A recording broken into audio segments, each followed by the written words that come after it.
Mulch डालने का फ़र्क जो है यहाँ पे बड़ा वाज़े आपको नज़र आएगा कि यहाँ पे आम ज़मीन के ऊपर आबपाशी की गई है और इसके ऊपर आपको नज़र आ रहा है कि जड़ी बूटी उगी हुई है।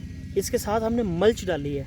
अब मल्च डालने से जड़ी बूटी के साथ क्या हालात होते हैं? पहले ये ऊपर शॉपर रखें इसका ज़रा, यहाँ तक शॉपर आया हुआ था इसके ऊपर, या ऐसे ही शॉपर है, इसे उठाएं जी। अब ये जड़ी बूटी के साथ ये सलूक हुआ है, ये इसको सूरज की रोशनी नहीं मिली, दूसरा टेम्परेचर बहुत ज़्यादा बढ़ गया, इसकी वजह से जल के ख़त्म हो जाएगी।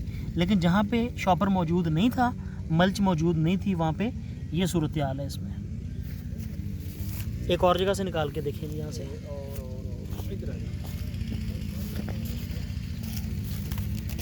यहाँ पे भी है और यहाँ पे देखें जी, इस जगह पे ऊपर जो है जहाँ मल्च डाली है वहाँ पे जड़ी बूटी ख़त्म हो गई है।